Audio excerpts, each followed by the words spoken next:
Bueno, yo creo que lo primero que hay que analizar en función de la pregunta inicial es realmente cómo se presenta y cuál es el objetivo de esta reforma, porque no es la primera vez que algún gobierno hace un planteo respecto a la necesidad de modernizar la legislación laboral.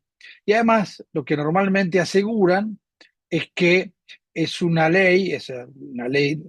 tipo de reformas laborales son necesarias para, de ese modo, generar las condiciones de mayor contratación, es decir, para que crezca el empleo, sobre todo el empleo registrado, y a su vez para dinamizar la economía. Entonces, lo primero que advertimos es que eso es falso. Una legislación laboral no incide en la creación de empleo o en la dinamización o crecimiento de la actividad económica. Son las políticas económicas de determinado gobierno las que generan esas condiciones. Y esto está demostrado. Eh, por ejemplo, la Organización Internacional del Trabajo, la OIT, por todos conocidos, un organismo que depende de las Naciones Unidas, encargó a un conjunto de expertos en el año 2015 que analicen todas las reformas laborales que se hicieron en el mundo luego de la crisis económica de 2008, porque había habido un movimiento parecido al actual en el sentido de que muchos gobiernos proponían flexibilizar la legislación laboral para enfrentar esa crisis económica. Bueno, el resultado de ese estudio es que en ninguno de los países del mundo que se reformó la legislación laboral con ese objetivo, el resultado fue el crecimiento del empleo o el crecimiento de la economía. Es más, en todos los casos, lo que ocurrió fue que empeoraron esos indicadores económicos y sociales. Por eso sostenemos que la legislación laboral en realidad ni crea ni destruye empleo. Y es entonces la política económica la que, en un sentido, puede generar las mejores condiciones para que crezcan las contrataciones o, frente a una crisis, que crezcan los despidos. Eh, lo que no significa que frente a situaciones de crisis de empleo, que las ha habido en muchas épocas en Argentina y en muchos países, sobre todo en América Latina, no haya que legislar para proteger el empleo. Eso es una cosa totalmente distinta y es el verdadero objetivo del derecho laboral, ¿no? Darle protección a la persona que trabaja para otra. Pensemos que la gran mayoría de la población del mundo es asalariada, trabaja para alguien a cambio de una retribución. Una pequeña minoría son empresarios que contratan mano de obra. La gran mayoría trabaja para alguien, pertenece a la clase trabajadora. Entonces, ¿se legisla en favor de esa mayoría o se legisla en favor de una minoría? Pero cuando hay políticas que hacen, o sea, cuando hay situaciones que hacen necesaria la creación de políticas protectorias como en el marco de una crisis de empleo, hay muchos ejemplos en el mundo y en Argentina también, donde esto se llevó a cabo y con un buen resultado. Pensemos que a finales de la década del 90, particularmente a finales del año 2001 en Argentina, hubo una crisis social muy grande que llevó el desempleo a superar el 20% de la población. Lo que hizo el gobierno que asumió en ese momento fue prohibir los despidos. En realidad, eh, lo que estableció fue que si un despido se producía, lo que había que pagar era una indemnización del doble de la que corresponde por un despido incausado. Y esto sirvió como un marco de protección para el empleo. También en la pandemia pasó en muchos países del mundo y en Argentina también, que directamente se prohibieron los despidos para proteger el empleo en esa situación social tan crítica que fue la imposibilidad para la gran mayoría de salir de la casa. Bueno, el proyecto de reforma laboral que se está presentando en este momento en Argentina va en sentido contrario, se enmarca además en una política económica muy regresiva, donde cae el empleo, consecuencia de esa política económica, porque ha caído el consumo muchísimo, y entonces no solo no va a contribuir a la creación de empleo, sino que lo que va a, en todo caso, redundar, como ocurrió en todos los casos en el mundo, como analizamos recién, cada vez que una reforma tuvo estas características, va a empeorar la, la crisis económica social. Detengámonos en lo que propone esta reforma laboral respecto de el despido, por ejemplo. En Argentina, el despido incausado, es decir, despedir a alguien sin ningún tipo de motivación, lo que nuestra Constitución llama el despido arbitrario, está permitido, entre comillas. Es decir, si un empleador despide a alguien sin fundamento y sin expresar ninguna causa, tiene una sanción que es el pago de la indemnización por despido para la persona que despidió. Esa indemnización por despido eh, se calcula en función del salario que cobra esa persona despedida multiplicado por los años de antigüedad. En términos generales, así es la indemnización por despido.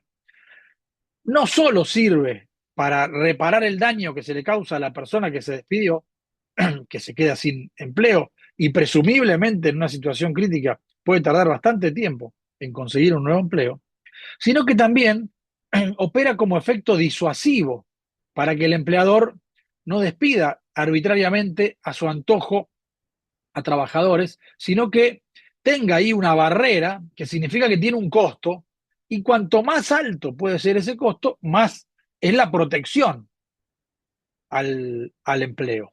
Bueno,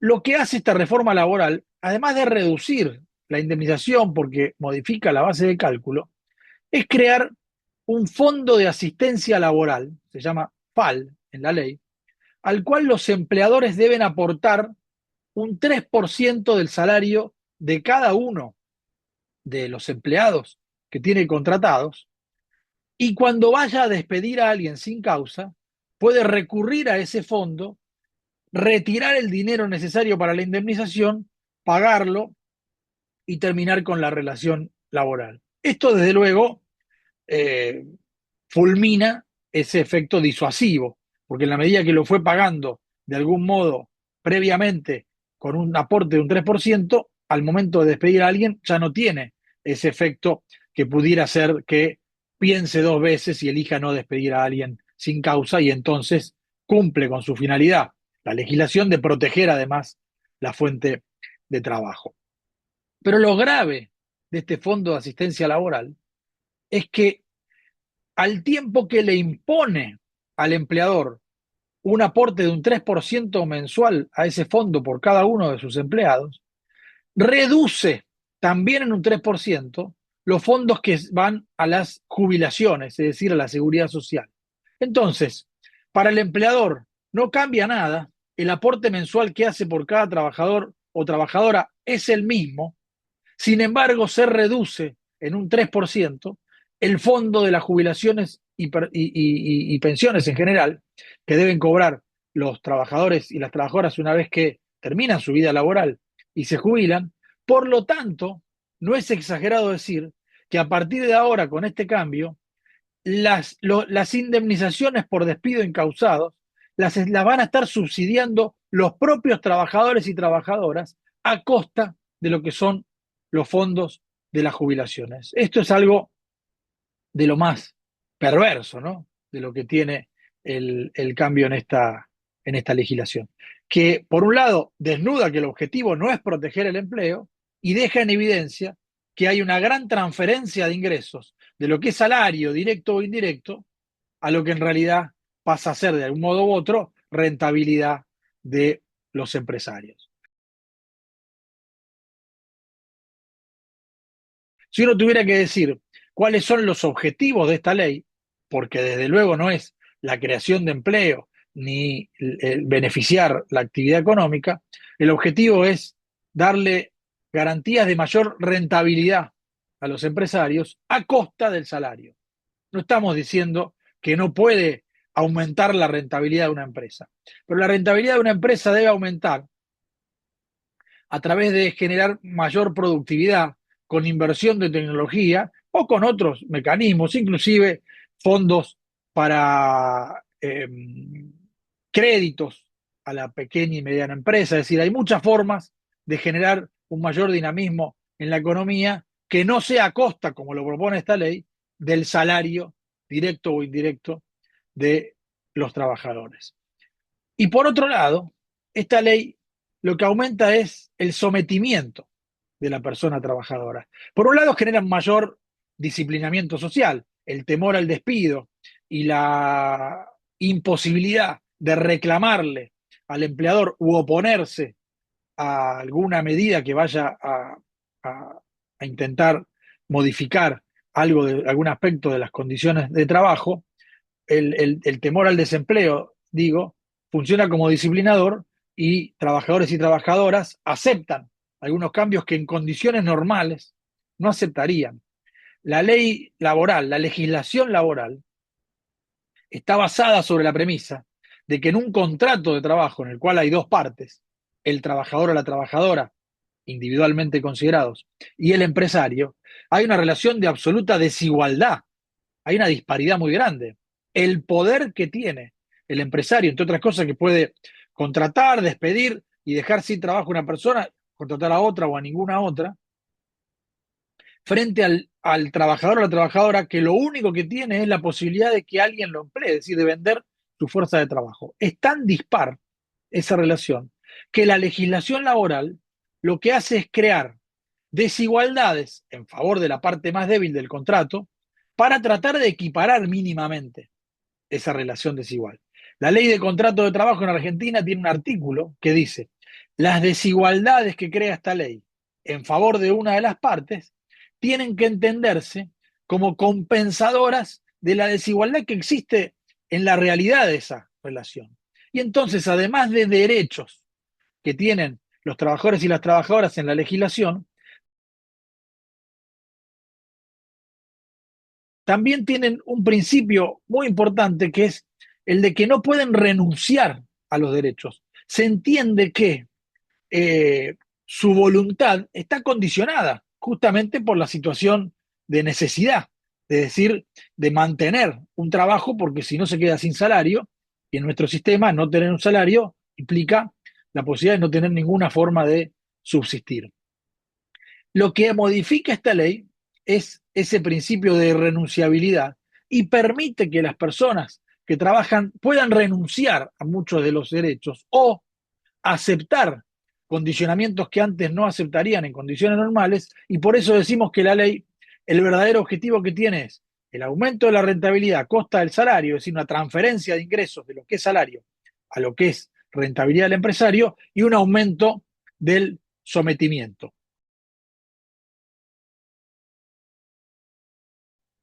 Pensémoslo, por ejemplo, en cómo cambia la jornada de trabajo.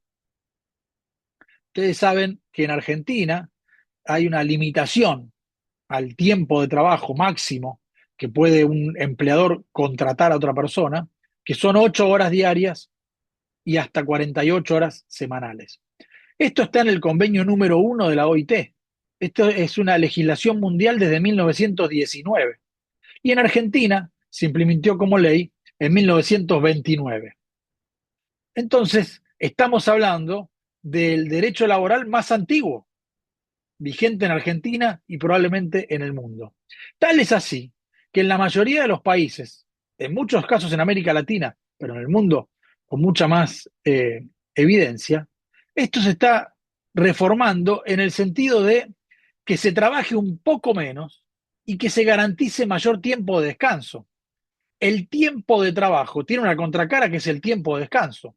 La obligación de estar trabajando una cantidad de horas para alguien tiene la contracara que es el resto del día, es lo que el trabajador o la trabajadora tiene para su verdadera motivación de vida, para organizar el tiempo en función de su familia, llevar sus hijos a la escuela, estudiar, si alguien es estudiante, ir a la universidad o ir al colegio, hacer deporte, tener vida social, eh, lo que sea que una persona quiera hacer fuera del horario de trabajo, lo debe hacer en el tiempo de descanso.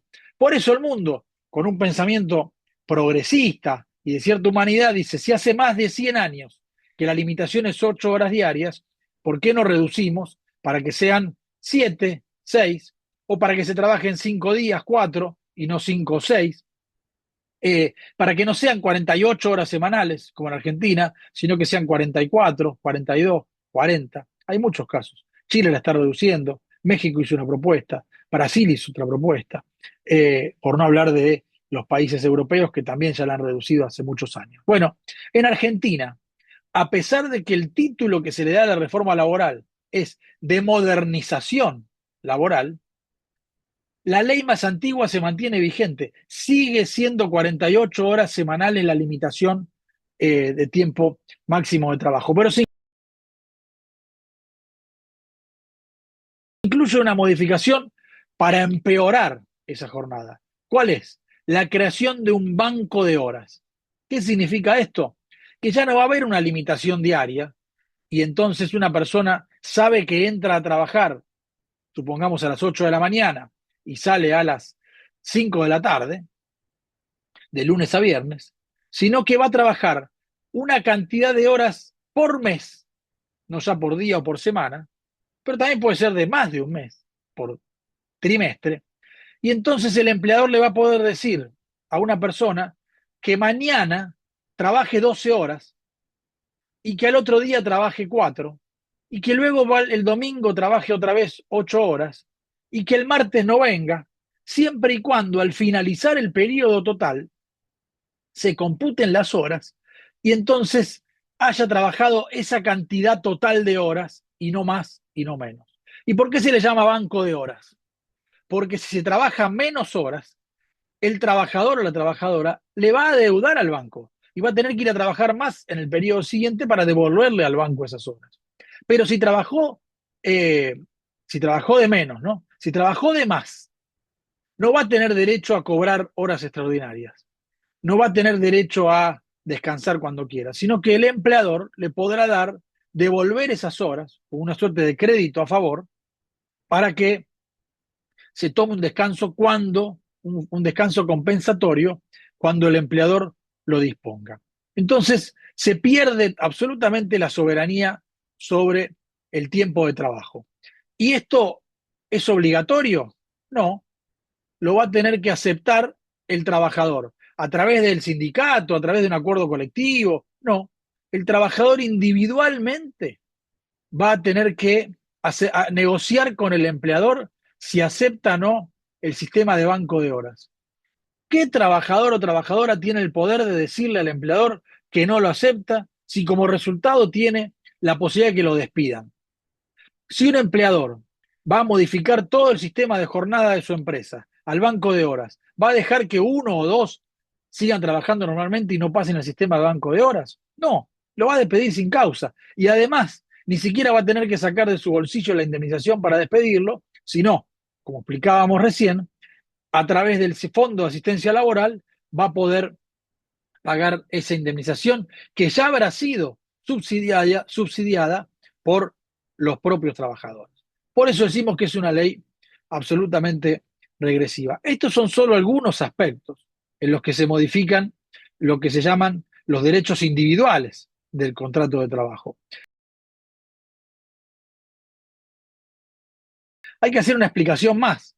Hay una idea según la cual esto se le aplica solo o se le aplicará solo a las relaciones laborales que comiencen luego de que se sancione la ley.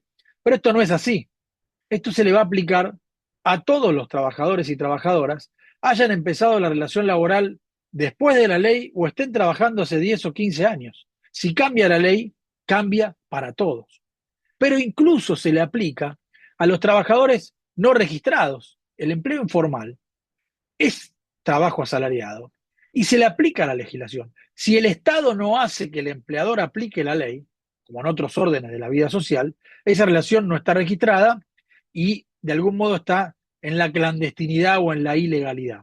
Pero si un empresario tiene 10 trabajadores registrados y 5 no registrados, no le paga un salario menor a los que no están registrados, no le da menos días de vacaciones a los que no están registrados. Le paga o los derechos que establece en su empresa, todo lo mismo para todos. Entonces, si cae el derecho formal, el derecho que está establecido en la legislación, también va a caer ese parámetro para aquellos trabajadores que no están registrados. Mencioné recién las vacaciones. Ustedes saben que todas las personas que trabajan para alguien, dependiendo de la antigüedad que tengan el trabajo, tiene derecho a una licencia anual todos los años que llamamos vacaciones.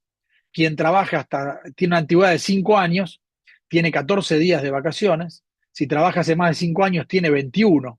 Si trabaja más de 10 años, tiene 28 días de vacaciones. La reforma laboral propone que ese periodo se pueda dividir hasta en 3 partes. Yo tengo 2 semanas de vacaciones, el empleador me va a poder dar una semana en abril y otra semana en octubre, y solo cada 3 años tendría yo el derecho de que alguna de esas semanas, de ese periodo fraccionado, me lo pueda tomar en el verano, para, por ejemplo, si tengo hijos, familia, poder compartirlo con el momento que no hay clases o no hay un periodo escolar, solo cada 3 años. Bueno, estos son algunos de los aspectos que modifica la ley en términos individuales. Pero hay otro aspecto mucho más grave, o tan grave como este, que es la modificación que se propone para las relaciones colectivas, es decir, todo aquello que tiene que ver con la acción colectiva, con la vida de los sindicatos. Un trabajador o una trabajadora individualmente considerados es muy poco lo que pueden hacer frente a su empleador. Por eso hay una idea, la noción de lo colectivo, que reemplaza esa debilidad individual por una fortaleza que tiene el colectivo. Esa es la razón de ser de los sindicatos. Por eso esta ley lo que propone, o lo que se propone como objetivo es debilitar los sindicatos y debilitar la acción colectiva. Lo primero que atacan es el derecho de huelga. En nuestro país está muy extendido y cada vez que hay una negociación colectiva por aumento salarial o contra despidos o por el cierre de una fábrica, los trabajadores pueden ejercer el derecho de huelga. Bueno, la ley propone que ese derecho prácticamente deje de existir.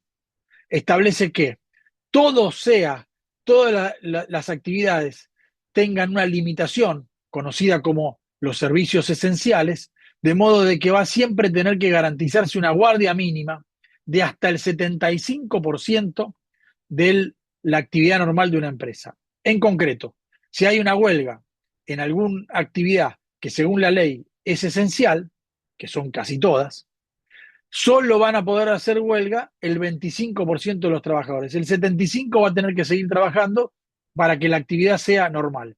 Esto le quita cualquier efectividad al derecho de huelga. Entonces, queda claro que ahí lo que intentan es prohibirlo. También van a eliminar el derecho a realizar una asamblea. Cuando se está en el marco de una negociación colectiva por un aumento salarial, el sindicato suele ir al lugar de trabajo, reunir a los trabajadores en algún rato, contarles cómo van, preguntarles cuáles son sus expectativas, recoger el mandato para llevarlo a la negociación colectiva. Si hubo despidos, van a informar por qué se despidió o cuál también a resolver entre todos qué van a hacer para defender esos puestos de trabajo, en fin, todo lo que tiene que ver con el derecho de reunión, que es un derecho que está en todas las constituciones del mundo. Sin embargo, ahora se establece que solo se va a poder hacer asambleas siempre y cuando el empleador lo autorice y va a poder no autorizarlo si considera que eso va a afectar el normal desarrollo de la empresa, que por supuesto va a afectarlo, e incluso va a poder descontar el tiempo en el que se esté reunido. Es decir, están atentando contra el derecho de reunión.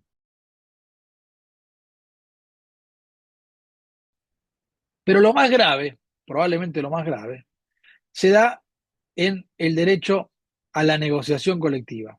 En nuestro país rige la preeminencia de la negociación colectiva por rama de actividad. ¿Qué significa esto? En Argentina, un trabajador o una trabajadora que trabajan para un comercio, para una fábrica metalúrgica, o para un transporte, o para un centro de salud, tiene las mismas condiciones de trabajo que cualquier otra persona que trabaja en su misma actividad en cualquier lugar del país. Porque los sindicatos o las federaciones de sindicatos con las cámaras empresarias negocian en negociaciones paritarias, así se llaman en Argentina, el convenio colectivo que va a regir para todo el país. Y ahí está establecido cuál es la jornada, cuál es la escala salarial, cuáles son algún tipo de protección en especial que exista en esa actividad. Y después, en una empresa, se puede negociar mejores condiciones o incluso individualmente. Uno puede negociar que tenga una jornada reducida, que tenga un salario diferenciado, siempre y cuando haya causales que no sean discriminatorias, puede existir una diferenciación en determinado momento para determinada persona o en determinada empresa, siempre y cuando se respete el piso mínimo de toda la actividad. Lo que la reforma laboral propone es que lo que hoy es un piso mínimo pase a ser un techo. Entonces, en cada actividad va a haber un techo, que es el del convenio colectivo, pero después en cada empresa se va a poder negociar peores condiciones. Entonces, si el salario de los empleados de comercio de toda la ciudad de Buenos Aires es de una cantidad de pesos, en un determinado comercio se va a poder negociar que sea inferior ese salario.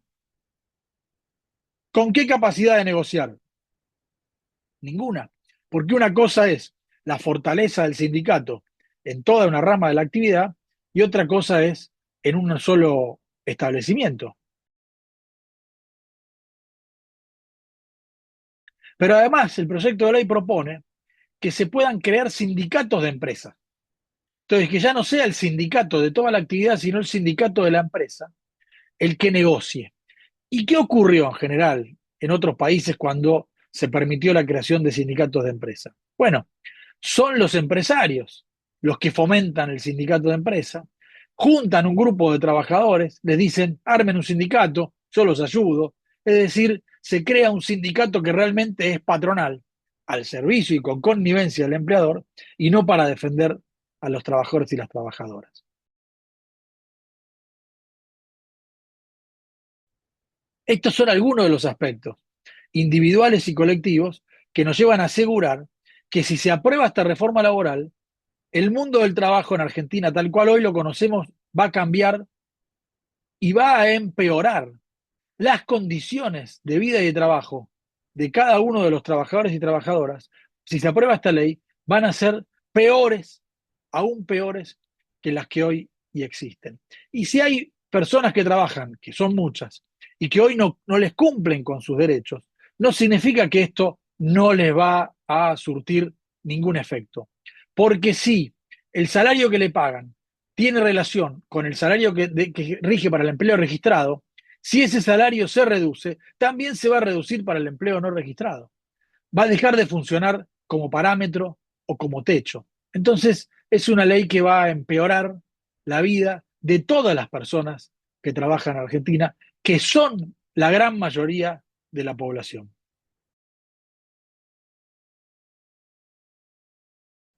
La precariedad laboral, el hecho de no tener un salario que alcance para sostener a la familia, el hecho de no tener vacaciones o tenerlas muy reducidas, el hecho de trabajar cada vez más, genera, por supuesto, afecta a la salud mental. En muchos casos, eso genera depresión, preocupación desmedida, y no solo las condiciones de trabajo que a veces ocurre, ¿no? Que uno trabaja en condiciones de violencia, donde se genera una afectación a la salud mental o en general, a la salud psicofísica. Bueno, el aumento de la precariedad tiene como efecto un mayor daño en la salud psicofísica. Y respecto a la salud mental, estamos viendo cómo crece la afectación y sobre todo la falta de soluciones colectivas. Normalmente el hecho de que el trabajador o la trabajadora se sientan aislados en su lugar de trabajo, sin la posibilidad de tener el apoyo de otros compañeros o compañeras, porque hay miedo, porque hay disciplinamiento, porque hay un ataque a todo lo colectivo en general, hace que el trabajador o la trabajadora se sientan más desvalidos y efectivamente lo están. Nuestra legislación en materia de eh, salud laboral es totalmente deficiente. Es una ley que no tiene en ninguno de sus aspectos la prevención de las enfermedades ni de los accidentes de trabajo. Es una ley que es un sistema el nuestro que solo trata, y mal, de reparar la salud una vez que se produce el daño. ¿Y cómo? Rara vez con una recalificación o con un tratamiento, sino simplemente con una indemnización monetaria, que además suele ser insuficiente. Ese sistema muy perverso, que además está sostenido sobre un gran negocio financiero de bancos y aseguradoras, que nada tiene que ver con mejorar o proteger la salud de los trabajadores, se va deteriorando cada vez más. Por lo tanto, lo que es necesario en todo caso es avanzar en una legislación que prevenga accidentes y enfermedades. No naturalizar que por el solo hecho de ir a trabajar todos los días yo pueda tener un daño en mi salud psicofísica. Y eso solo lo puede asegurar una legislación fuerte, una política pública de prevención. Y los ejemplos más eficaces son aquellas actividades en las que existen eh, comités mixtos de seguridad e higiene. En nuestro país, solo dos provincias tienen leyes, la provincia de Buenos Aires y la provincia de Santa Fe, que obligan a que en determinados establecimientos, depende de la cantidad de empleados que haya, deba conformarse este comité mixto de seguridad e higiene. ¿Qué significa eso? Que los propios trabajadores también pueden participar en comités junto con representantes de la empresa para resolver antes de que la situación se agrave o antes de que exista un accidente, resolver en prevenir o en rápidamente intervenir frente a la posibilidad de que haya un daño a la salud psicofísica. Esta ley no solo no establece ningún tipo de mecanismo tendiente a resolver este problema del mundo del trabajo, sino que además establece una modificación referida a que cuando una persona se enferma, ya no como consecuencia del trabajo, pero sí presumiblemente como consecuencia de las condiciones de vida que le genera un trabajo precario, y luego está dado de alta, pero con una disminución en sus aptitudes para trabajar, ya el empleador no tiene la obligación de darle tareas acordes a esa capacidad, ni de mantenerle el salario, sino que va a poder darle una actividad inferior sin mantenerle el salario o incluso no darle, lo que va a generar que esa persona, además de haber perdido parte de su salud, pueda perder también su empleo. En nuestro país, las leyes se le aplican a todas las personas que lo habitan. La Constitución Nacional establece que nuestro país está abierto a todas las personas que quieran habitar el suelo argentino, así lo dice el preámbulo. Y la legislación laboral se aplica a todas las personas que trabajen en nuestro país, no importa su nacionalidad. Por lo tanto, si existen situaciones de discriminación para aquellas personas que son ciudadanos nacidos en otros países, es algo absolutamente ilegal. Por supuesto que si la legislación argentina cambia, y en este caso para peor, para todos los trabajadores, argentinos o migrantes, porque no hay ningún tipo de distinción a la hora de aplicar la legislación laboral. Pero sí recordemos que la llamada ley bases, la ley 27.742, que se aprobó hace un año y medio en nuestro país, en julio de 2024, eliminó un aspecto central de nuestra ley, que era la posibilidad de que si un trabajador o una trabajadora eran discriminados por cualquier causa en su trabajo, entre ellas su nacionalidad, y eran despedidos en función de esa discriminación, tenían el derecho a recuperar su trabajo, reclamando en el Poder Judicial, en la justicia laboral, que ese despido había sido discriminatorio y por lo tanto era un acto nulo y debían ser reinstalados en su puesto de trabajo. Esa ley, promovida por este mismo gobierno, eliminó esa posibilidad. Entonces ya hace un año y medio que quienes son discriminados por cualquier razón, pero particularmente por lo que estamos hablando, en razón de su nacionalidad, eh, no tienen el derecho a reclamar la recuperación de su puesto de trabajo. Ya hay un deterioro respecto a lo que nuestra legislación anterior eh, establecía en términos de protección contra actos de discriminación.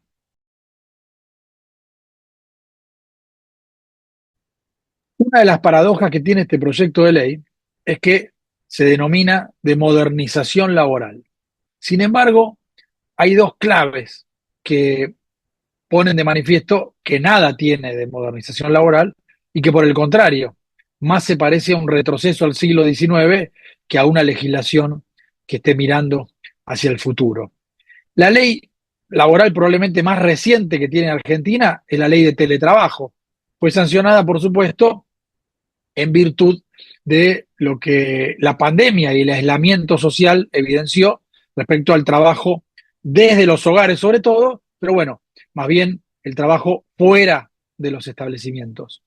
Eh, la reforma laboral del gobierno que propone ahora deroga la ley de teletrabajo y no propone ninguna otra. Entonces, si la ley más moderna es derogada, evidentemente no está queriendo modernizar. Y en ese sentido, la ley de teletrabajo es de avanzada porque establece el derecho a la desconexión digital por un lado y por otro una suerte de conciliación entre la vida familiar, sobre todo pensando en las tareas de cuidado y en sobre quien mayormente recaen, que es sobre la mujer trabajadora, y la vida laboral. La ley permite establecer eh, periodos en el medio de la jornada para que las personas trabajadoras puedan hacer otra tarea y luego retomar el trabajo en otro momento. Al derogarse la ley de teletrabajo, indudablemente se deroga lo más avanzado que existía en nuestra legislación respecto a el legislar, aunque sea de manera mínima, como un comienzo, las tareas de cuidado. La Corte Interamericana de Derechos Humanos emitió hace muy poco una opinión consultiva, fomentando o tratando de establecer que los países, los estados, miembros del sistema interamericano, promuevan legislaciones que atiendan a considerar las tareas de cuidado como un trabajo. Bueno, Argentina no solo no está avanzando en ese sentido, sino que evidentemente lo está haciendo en el sentido contrario. Luego, otros aspectos de la reforma laboral de algún modo pegan especialmente o perjudican particularmente a las mujeres trabajadoras.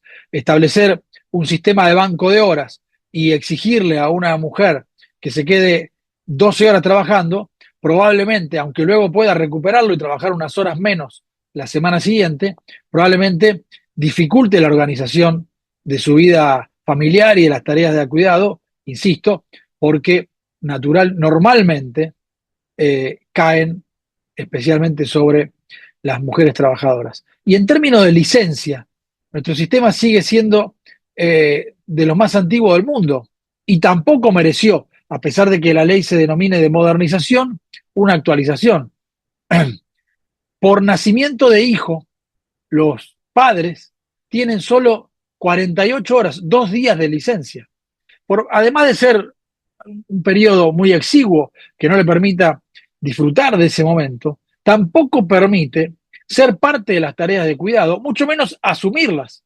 Hay países que distribuyen, según la voluntad de la pareja de padres, quién toma la licencia, algunos de los dos. En nuestro país esa posibilidad no existe, pero además el padre solo tiene 2 días. Y además se modifica la licencia por maternidad, que sigue siendo de 90 días, 45 días antes del parto y 45 días después del parto, no se amplió, hay países que tienen periodos bastante más largos de licencia por maternidad, sino que además permite extenderlo hasta 10 días antes del parto y acumularlo con posterioridad a él el resto de la licencia.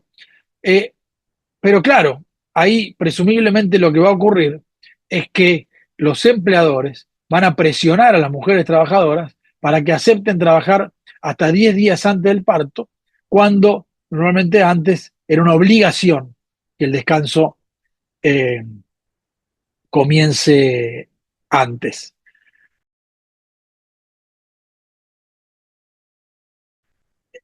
Y hay un problema muy grave en general con el cumplimiento de los derechos en nuestro país, que es el debilitamiento de la justicia laboral.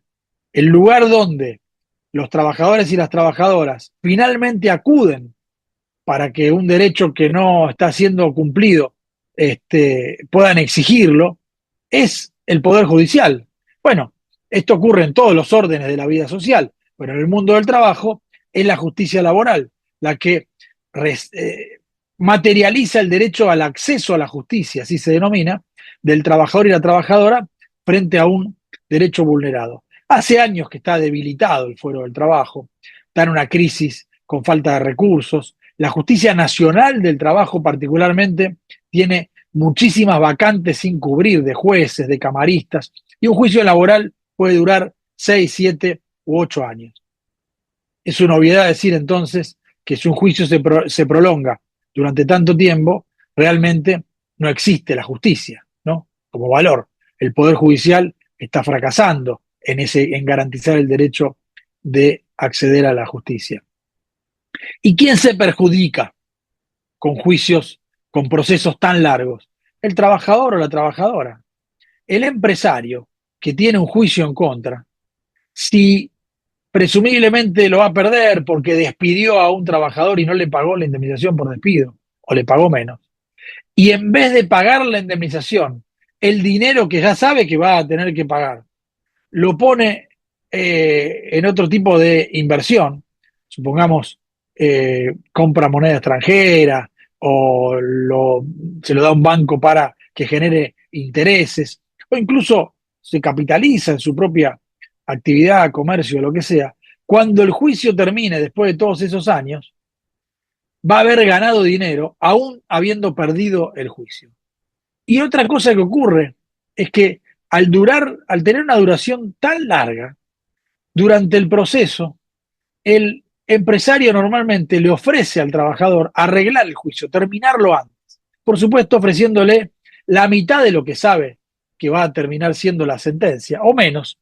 Y muchas veces el trabajador o la trabajadora, por una situación de necesidad, porque no consiguió un nuevo empleo, lo acepta, renunciando al derecho que tenía a cobrar una indemnización o a la reparación del daño que lo llevó, que motivó que inicie un juicio laboral. O sea que es un sistema absolutamente perverso.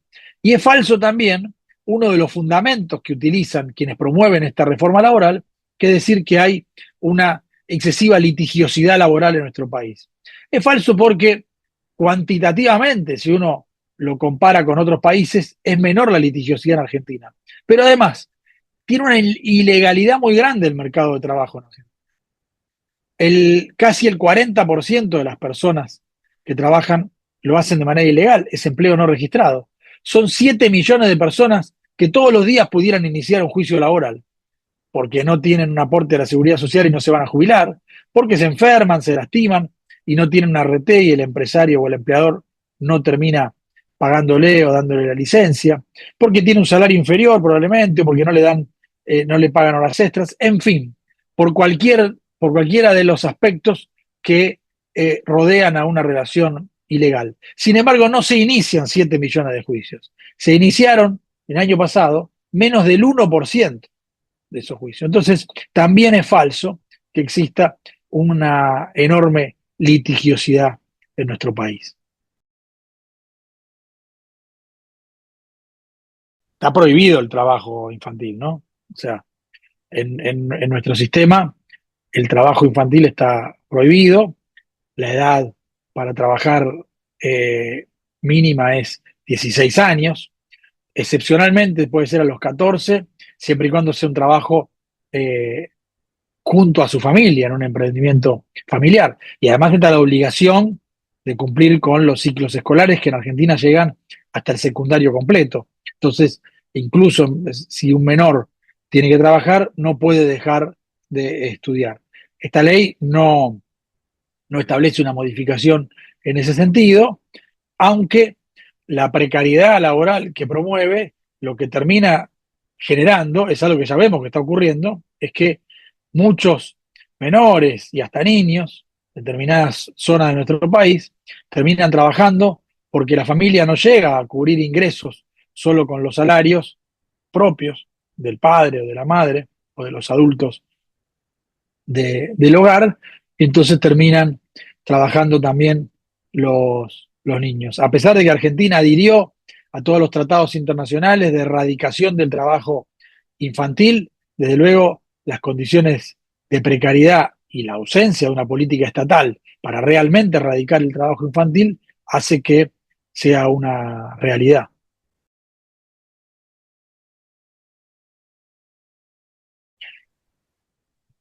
En nuestro país, algunas actividades tienen un estatuto propio. El estatuto del periodista es uno de ellos, que es, de algún modo, una ley laboral específica para ese gremio, para quienes trabajan en esa actividad. Pero no solo supone derechos diferenciados, es decir, una legislación que eh, interviene en una actividad que tiene particularidades, como lo puede ser el periodismo, sino que además tiene un objetivo que es proteger la independencia del periodismo respecto de los empresarios. Eh, y entre otras cosas, esa independencia se protege con una mayor indemnización frente a un despido sin causa. Entonces, la indemnización que por despido protege, la indemnización contra los despidos que protege las fuentes de trabajo en general, está agravada en el caso de las y los periodistas porque intenta proteger la libertad de expresión, la libertad de información y la independencia de las y los periodistas. La derogación, entonces, no solo supone una pérdida de derechos para quienes se desempeñan en esta actividad, sino que además atenta contra la independencia y la libertad de prensa.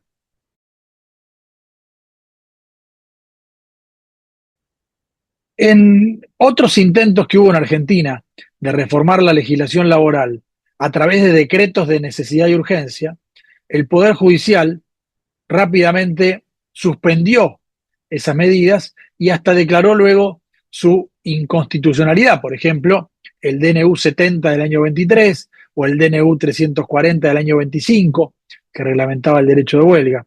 ¿Pero por qué? Porque la Constitución Nacional prohíbe al presidente de la Nación legislar. Para eso está el Congreso, aunque lo autoriza solo en situaciones muy excepcionales. Tiene que haber necesidad y tiene que haber urgencia. Cuando no excedan los requisitos, el Poder Judicial, que tiene entre sus funciones controlar también, limitar el poder o los excesos de los otros poderes, declara su inconstitucionalidad por un aspecto formal, es decir, porque no se daban las condiciones de necesidad y de urgencia en estos casos que yo mencioné recién. Si esta ley se aprueba por los mecanismos constitucionales de aprobación y sanción de una ley, no es tan sencillo que el Poder Judicial suspenda su aplicación o declare su inconstitucional, ni es tan rápida la posibilidad de que lo haga solo porque afecta derechos constitucionales. El camino en nuestro sistema para declarar la inconstitucionalidad de una ley es lento, es para el caso concreto y se tarda muchos años, más allá de que se pueda lograr una sentencia sobre un capítulo o un tema muy especial, se tarda muchos años para que la jurisprudencia pase a ser una de las razones para la cual haya que modificar una legislación por ser inconstitucional. Y ni hablar del tiempo que tarda hasta que llega a la Corte Suprema de Justicia de la Nación. Por ejemplo, rápidamente la justicia laboral declaró la inconstitucionalidad del DNU 70 del año 23 en enero del año 24 y sin embargo ya han pasado 2 años y la Corte Suprema, que lo tiene el expediente en su despacho para resolverlo, aún no ha dicho nada.